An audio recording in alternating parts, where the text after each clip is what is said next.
Ah, there you are. Pull up a chair by the fireside. I'm going to tell you a story, but it's not for the faint of heart. My name is Julia Norton, and you're listening to Dark and Twisty Tales, a weekly telling of the lesser-known and more grisly folk stories and fairy tales. Are you sitting comfortably? Then I shall begin. The Snowman. I feel all of a crunch. It's so lovely and cold, said the Snowman. The wind can certainly nip life into one, and how that glare there does glare, meaning the sun, which is about to set. She won't get me to blink. I'm holding my ground. He had two big three-cornered pieces of broken tile for eyes, and his mouth was part of an old rake, which gave him teeth. He had been born to the sound of cheering boys and greeted by the tinkling bells and whip-cracking of sleighs. The sun went down, and the full moon rose up, round and big, clear and lovely in the blue air. "There she comes again from the other side," said the Snowman, thinking it was the sun coming up again. "I've stopped her from glaring. Let her hang there and show her light for me to see myself by. If only I knew how to get moving. I do wish I could move. I'd go sliding on the ice if I could, the way I saw the boys doing, but I don't know how to run." "Oof, oof," barked the old watchdog. He was rather hoarse, and had been since his days as a house dog, when he had lain under the stove. "The sun's going to teach you to run. I saw that with last year's fellow, and with the fellow before him. Oof, oof, and oof they all go." "I don't understand you, my friend," said the Snowman. "Is that creature up there," meaning the moon, "going to teach me to run? She ran sure enough when I gave her a straight look last time. She's sneaking back from the other side now." "You don't know a thing," said the watchdog. "But then you've only just been thrown up. The one you see now is the moon. The one that went was the sun. She'll be back tomorrow. She'll teach you to run down the grate. We're in for a change of weather. I've a shooting pain in my left back leg. That means a change in the weather." "I don't understand him," said the Snowman, "but I've a feeling it's something unpleasant he's saying. She that glared at me and then went down, and one he calls the sun, wasn't my friend either. I can feel that." "Oof, oof," barked the watchdog, and after turning on his tail 3 times, went into his kennel to sleep. There actually was a change in the weather. In the early hours a mist settled, thick and cold, over the whole neighbourhood. At daybreak a wind rose. It was icy cold, and the frost nipped like anything. But what a gorgeous sight there was when the sun rose. All the trees and bushes were covered with hoar-frost. It was like a forest of white coral, as though all the branches were studded with silvery blossom. Countless numbers of delicate sprigs and sprays, the ones that in summer you can't see for the leaves, now stood out on every one. It was like lace, and as dazzling white as though a brilliant white light streamed from every branch. The silver birch stirred in the wind, and seemed to be as much alive as trees in summer-time. How lovely it all was! And when the sun came, how everything sparkled! It was as though everything was powdered over with diamond dust, while big diamonds glistened on the snow-covered earth. You might even have thought that a myriad tiny candles were burning whiter than white in the snow itself. "How very lovely!" cried a young woman, coming into the garden with a young man and stopping close to the Snowman to look at the glistening trees. "There's no lovelier sight in summer," she said, her eyes sparkling. "And no such fellow as this," said the young man, pointing to the Snowman. "He's very grand." The young woman laughed and, nodding to the Snowman, went tripping off with her friend across the snow, which crunched under their feet as if they had been walking on starch. "Who were those two?" said the Snowman to the watchdog. "You've been here longer than I have. Do you know them?" "Why, yes," said the watchdog. "She's patted me, and he's given me a bone. I never bite them." "But who are they supposed to be?" asked the Snowman. "Sweethearts," growled the watchdog.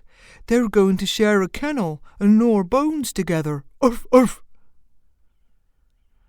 "Are those two as important as you and I?" asked the Snowman. "Why, they belong to the family," said the watchdog. "It's precious little a fellow knows who was only born yesterday, that's plain to see. I have age and wisdom. I know everybody at this place, and I've known the time when I didn't stand here chained up in the cold. Urf, urf." "The cold's lovely," said the Snowman. "But tell me more about it. Only stop rattling that chain or you'll upset my insides." "Urf, urf," barked the watchdog. "I was a puppy, a pretty little pet. I used to lie on a velvet stool in those days, and in the lap of the master and the mistress, and I was kissed on the lips and had my paws wiped with an embroidered handkerchief. They used to call me Nice Doggy and Sweetie Pet. But then I grew too big for them, and they gave me to the housekeeper. I came down in the world, into the basement.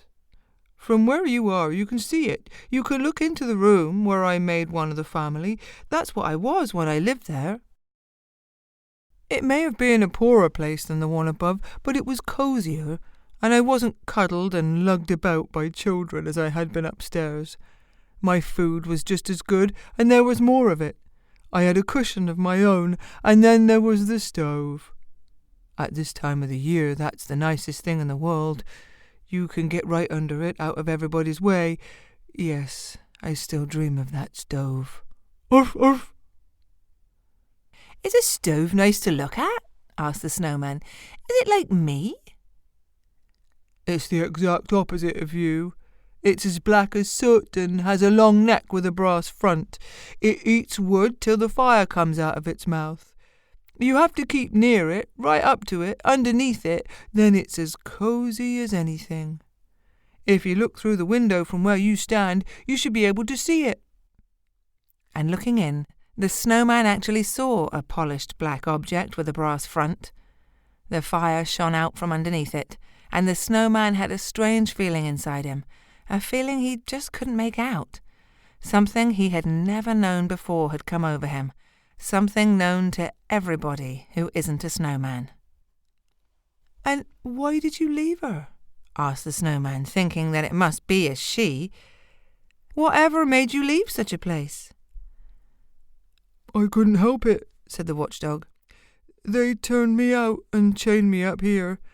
They turned me out and chained me up here. I'd bitten the young master in the leg for kicking away the bone I was gnawing, and a leg bone for a leg bone, I thought. But it upset them, and I've been chained up ever since, and have lost my voice. Hear how hoarse I am. Hurf, hurf, and hurf I went." The Snowman was no longer listening. He was still staring into the housekeeper's basement, into the room where the stove was standing on its 4 iron legs, looking about the size of the Snowman himself. "I've got such a crunching feeling," he said. "Am I never going to get inside?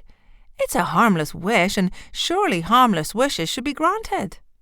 It's my biggest wish, and my only wish. It would be rather unfair if I didn't get it.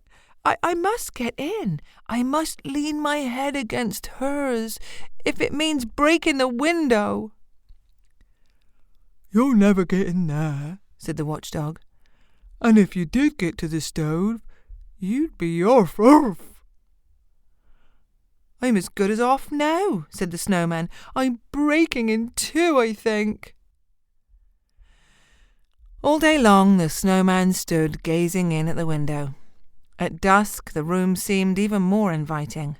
A gentle glow was coming from the stove, such as never came from the sun or the moon, but such as only a stove can give out when there's something in it. Whenever the stove door was opened, the flames would leap out in the way they had, shining bright red on the snowman's white face and throwing a red glow all over his chest. "I can't bear it," he said. "How it suits her to put her tongue out." The night was very long, though not for the snowman, who stood there wrapped up in his own pleasant thoughts, which were all freezing hard. In the morning, the basement windows were frozen up. They had the loveliest frosty patterns that any snowman could wish for, but they hid the stove. The panes wouldn't thaw, and he couldn't see her. It crunched and it crackled. It was just the sort of frost that should please a snowman, and yet he wasn't pleased. He could have felt happy, and he ought to have felt happy, but he wasn't happy. He was pining for a stove. "That's a bad complaint for a snowman," said the watchdog. "I've been troubled with it myself, but I've got over it. Oof, oof. There's a change in the weather." And there was a change in the weather. It changed to a thaw. The thaw went on, and the snowman went off. He never said anything, and he never complained, and that's a sure sign. One morning he toppled over. What looked like a broomstick was left standing in the air where he had stood. The boys had set him up around this. "Now I understand why he pined so," said the watchdog. "The snowman had a stove scraper inside him. That's what upset him. Well, it's all over now. Oof, oof." And soon the winter too was over. "Oof, oof," barked the watchdog, but in the playground the little girls sang. Peep out, sweet primrose, proud and brave, now willow your wool tassels wave. Come cuckoo soon and skylark sing, for February spells the spring. Cuckoo, tweet, tweet, I join your song.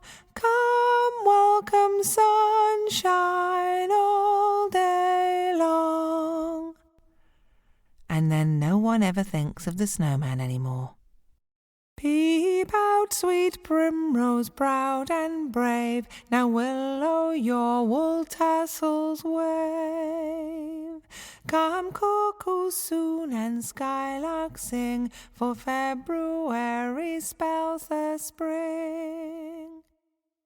Cuckoo, tweet, tweet, I join your song. Come, welcome sunshine all day long. Thank you for listening to Dark and Twisty Tales. If you liked what you heard, please subscribe on iTunes, rate, review, and share with all your friends. You can also get more information about me, Julia Norton, at julianorton.com. So, until the next time, bye.